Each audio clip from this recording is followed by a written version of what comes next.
O kaya magandang araw mga ka-Brickster. It's Saturday at abangan sere tayo ngayong araw na to.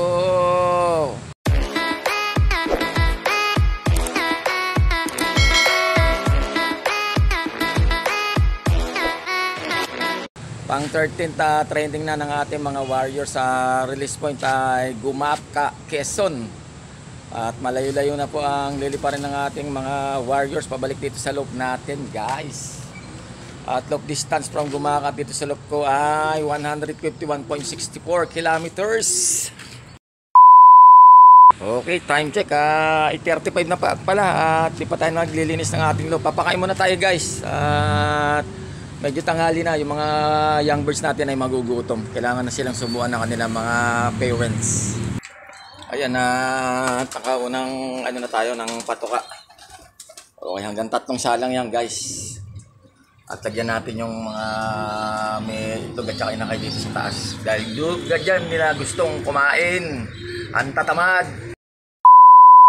Time check 9:04 at napakaganda na sikat ng araw. Awit.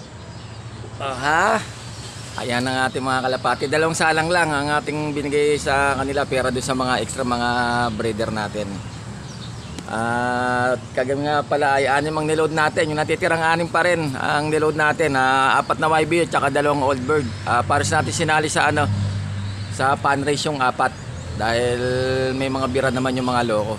Kaya who knows, hindi naman natin malaman kung sino sa kanilang 6 ang papatok talaga to the last lap, di ba? Ayan. Kaya ang importante ay kumain muna tayo, guys. And then ayan, preto lang ako ng isang itlog native galing doon sa mini farm. At saka ayan, 2 pirasong sitaw nilaga ako, talbos ng kamote, at saka nakakita ako ng glutamate na ito, yung dahon niya na kulay violet. Sinasalad to, talagang kinakain to, guys. At yun na nga sabi ni Atrakel, kumuha ako ng mga bulaklak at saka ito, bulaklak pala yan, at saka ito, yung pinaka bunga niya. At nilaga ako nga, at ayun na sausawan natin, bagong alamang. At saka ito, sambal from Ami. Yan ang magani Brickster, syempre, at walang kamatayang kopi ko brown 3-in-1. Beka naman, kain na tayo, guys. Okay, guys, time check 9:50 to. Ayan na, sad story, may kapalpakan tayong nagawa ngayong araw na to. Nagpunta pa ako ng Diamond at nag-wrong info tayo, guys. Kala ko mamaya pa pauwian. Pagangat ko rito may 3 kalapati na nakauwi. Hindi ko alam kung anong oras sila nakauwi, guys. Isang young bird at saka 2 old bird. Kulang pa tayo ng 3. Ay, sakit sa ulo. Paano bang nangyari? Yung young bird natin dapat pasok pa sa clocking yun. Kaso nga lang 850 minimum speed ang gara. Hindi pumasok sa at yung 3 ilanganin na rin. Ano ba nangyari? Akala ko kasi mamaya papauwian, guys. Ayan, ito, andito na rin, Tapos ito, andyan na rin. 3. Pag ko rito, andito na. Sus Mario Joseph. Ano bang nangyari? Sigurado kanina pa mga nakauwi ito mga to Hindi ko nang dahil pumunta pa ako ng Diamond. Hindi ko. Ito, guys, meron tayo for trapper. Ay, white feather. Sakit sa ulo. Pasok. 2 na lang kulang. Okay, kaangat ko lang dito sa ating loop at 12:19 na. At update po tayo sa ala pa yung 2.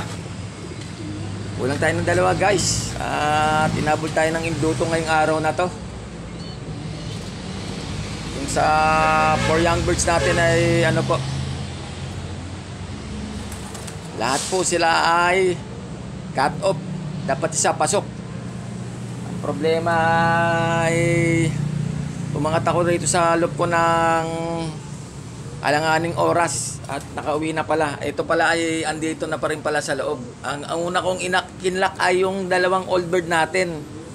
800 naman pataas ang speedan nun. Ito huli kong na-clock. 850 kailangan na speed nito na pasok sa clocking. Siya ang huling na-clock ko sa tatlo.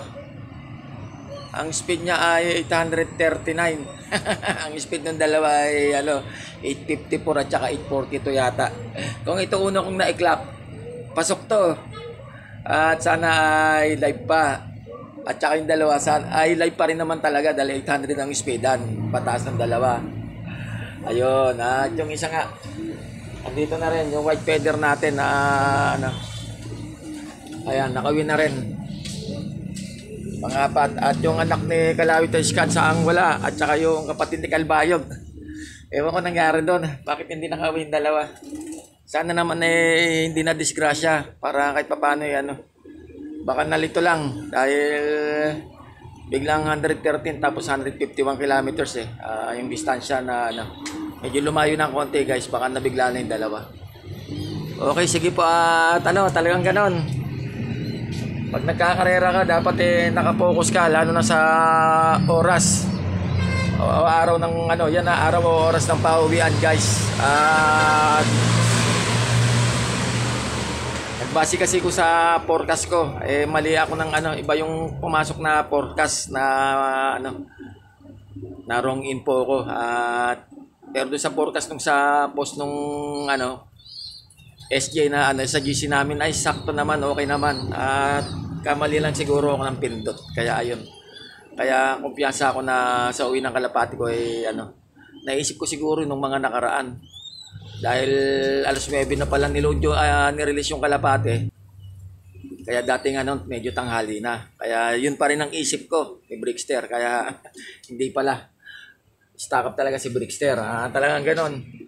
Okay, sige po. Hanggang sa muli at abangan mga susunod na kabanata dito sa Brickster Slope Adventure TV. Maraming salamat po sa inyong patuloy na pagsuporta kay Brickster. Shoutout po sa inyong lahat, sa aking mga followers, likers, viewers, at subscribers. Paki-like, subscribe, share, at mag-comments na lang po kayo sa aking YouTube channel. At paki-follow na rin po ako sa aking FB page, Brickster Slope Adventure TV, at sa aking Reels. Ingat po tayong lahat. Advance Happy New Year po sa lahat, mga ka-Brickster. Love you all. I love it.